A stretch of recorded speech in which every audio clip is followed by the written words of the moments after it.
NCLEX question of the day.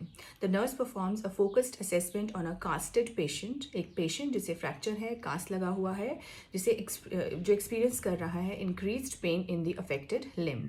The nurse also notes pallor and swelling distal to the cast area. और इसके साथ साथ patient को increasing pain है upon passively moving the extremity. Which of the following fracture related complications should the nurse be concerned about? Fat embolism, infection, pulmonary embolism या फिर compartment syndrome? Yes, the answer is compartment syndrome.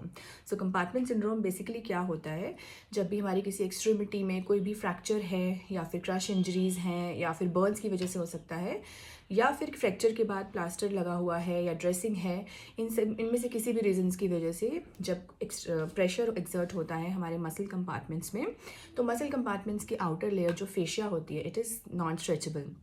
वो pressure अंदर build होता रहता है muscles के compartments में, जिसकी वजह से ओवर टाइम जो हमारे उस पर्टिकुलर एक्सट्रीमिटी में नर्व सप्लाई है या फिर ब्लड सप्लाई है वो भी अफेक्ट होने लग जाती है. उनके ऊपर कंप्रेशन एक्सर्ट होता है तो नर्व वेसल्स, ब्लड वेसल्स का सप्लाई धीरे धीरे कम होने लग जाता है. तो इवेंचुअली क्या होगा, उस पर्टिकुलर एक्सट्रीमिटी में प्रॉपर परफ्यूजन नहीं होगा, नर्व सप्लाई नहीं होगी, तो वो एक्सट्रीमिटी डैमेज हो सकती है. इसीलिए it is an emergency situation. If proper interventions are not taken within 4 to 6 hours, permanent damage हो सकता है, उस एक्सट्रीमिटी का नेक्रोसिस हो सकता है, परमानेंट इरिवर्सिबल लॉस हो सकता है.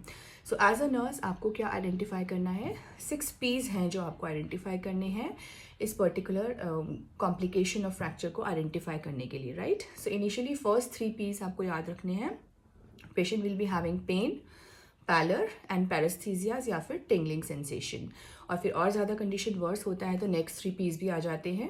पल्सलेसनेस होगा उस पर्टिकुलर एरिया में, उसके साथ साथ poikilothermia which is cold extremity होगा, एंड लास्ट में पैरालिसिस भी हो सकता है पेशेंट को. So it is very important to identify compartment syndrome well in time. और इसके लिए इंटरवेंशन क्या की जाती है? फर्स्ट ऑफ ऑल, अगर कोई प्लास्टर कास्ट है या ड्रेसिंग है तो उसे हम इमीडिएटली रिमूव कर देंगे ताकि वो प्रेशर रिलीज़ हो जाए.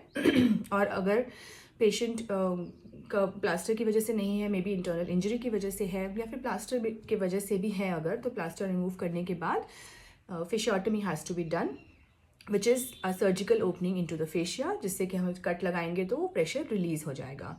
और इस तरह से आप टाइमली इंटरवेंशन से you can prevent the patient. Okay, so it's very important topic for NCLEX, and for more such topic discussions related to NCLEX, keep following.